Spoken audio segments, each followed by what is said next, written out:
Yan mga paryente, samantalahin na natin kasi yung po ating mga puno ngayon ng yung kalamansi po natin. Malinis na po kasi may tatlo tayong kasama sa construction. Sinamantala po natin habang wala pa po yung materyales. Pinapalinis po natin yung mga puno po niya.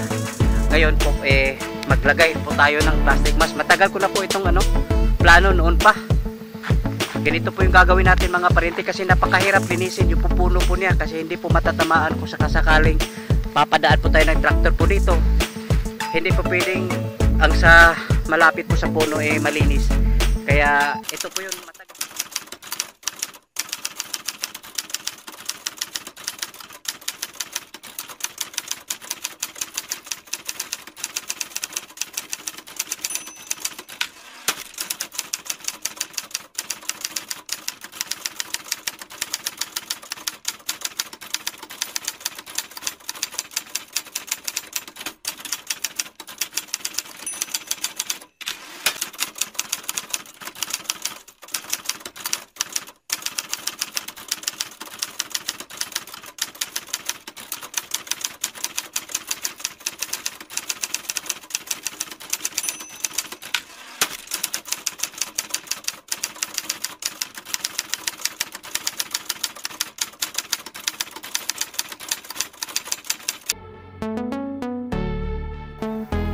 Yan mga paryente, update po tayo dito po sa ating kamatis.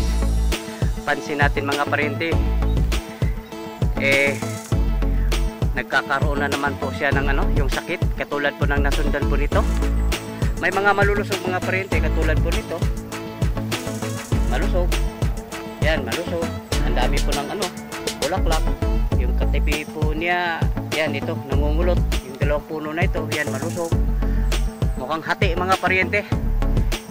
May malulusog, mayroon ding nagkakaroon po ng nagkasakit. Hindi ko malaman kung saan tayo nagkamali o kasi nung inilipat tanim po ito mga paryente, hindi naman po ito na-stress. At saka yun nga lang, yung sumunod na mga araw na linggo, lagi po inuulan, nababad po ito sa naging swimming pool po itong ating kamatisan. Baka doon po yung naging problema, pero ang dami pong bulaklak mga paryente ayan ito malulusog. Mayroon ring mga malulusog mga paryente, pero kahit itong mga nangungulot, ang dami pa rin po ng bulaklak. Ayan, at pangalawang taniman na po natin ito ng kamatis na talagang nagkakaroon pa rin po tayo ng yung mga nagkasakit.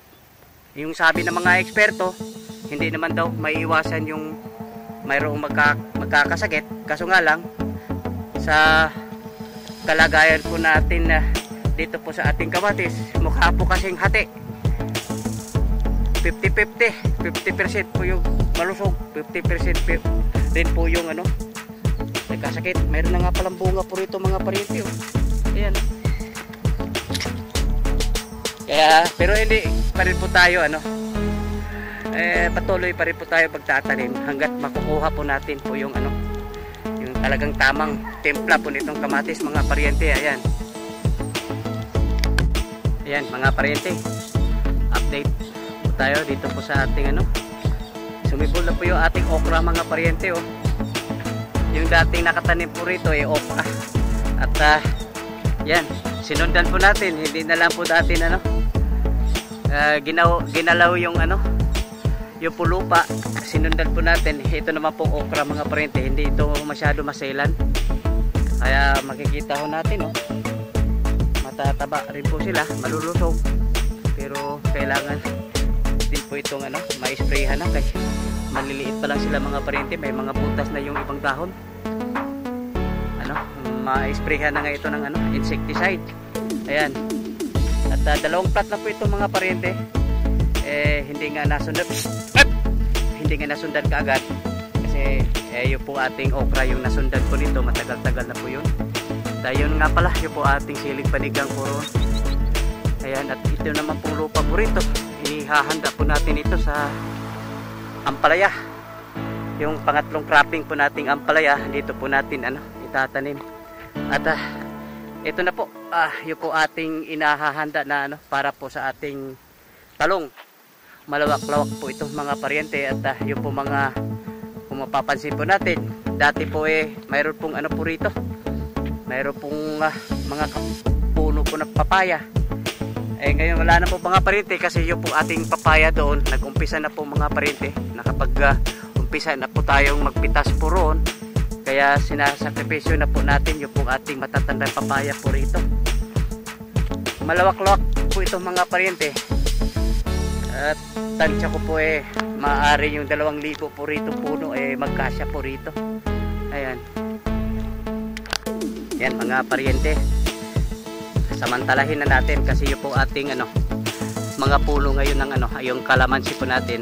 Malinis na po kasi may 3 tayong kasama sa construction sinamantala po natin habang wala pa po yung materialis. Pinapalinis po natin yung mga puno po niya. Ngayon po maglagay po tayo ng plastic mask. Matagal ko na po itong plano noon pa. Ganito po yung gagawin natin mga pariente kasi napakahirap linisin yung puno po niya kasi hindi po matatamaan kung sakasakaling papadaan po tayo ng tractor po dito. Hindi po pwedeng ang sa malapit po sa puno malinis. Kaya ito po yun, matagal ko na itong plano pero ngayon samantalahin na natin kasi napakalinis na po yung ating yung puno po ng ating kalamansi. Ito pong gagawin po natin. Hindi po buo ilalatag natin. Ito lang bawat puno lang mga pariente para mapipigilan na lang po yung yung pagtubo po ng damo kasi napakahirap po pag mayroon pa naman yung mga baging mga pariente na kumakapit sa sa puno po niya. Yan, ito na lang po gagawin po natin sa samantahin na rin po natin na marami pong yung kasamaan po natin. Mayroon po tayong nadagdag 3 galing sa construction at ginamit po natin dito po sa gulayan. Ayan. Yung lahat na puno mga pariente, lalagyan po natin ng ganito. Kiklipan na siya. Nya diri po sa isikilid bir.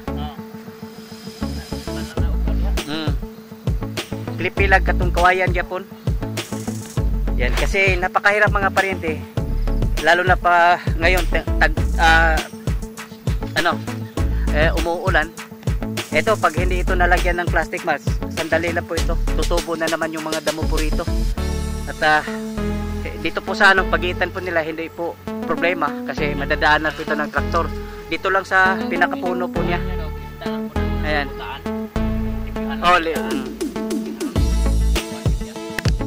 Ayan mga pariente, isang mainit na umaga. Update po tayo dito po sa unahin natin dito po sa ating free range. Ayan. Kasi ang balita ko po yung blower po natin, naikabit na raw po yung blower, yung sirang blower na palitan na. Ito nga pala, yung po ating nursery. Malalaki na po mga pariente, yung ating nursery.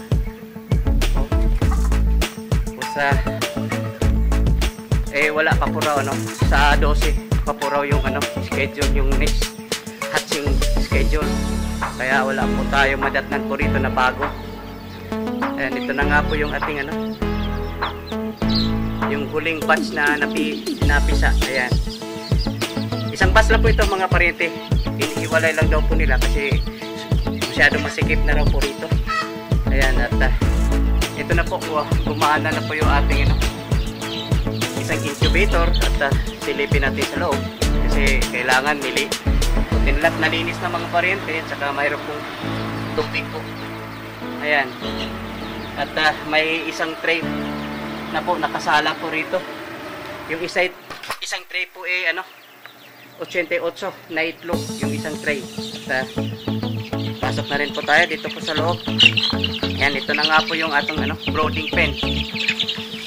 Marami pa pong bakante kasi yun na nga, bumagsak po yung ating hatching rate. At tapos pumake up pa naman yung ating po ngayon, yung pong ating mga nandito po sa ating marketing. Kaya kailangan po tayo makapag-produce na rin ng makahabol po tayo, makapag-produce po tayo ng maraming manok po mga pariente.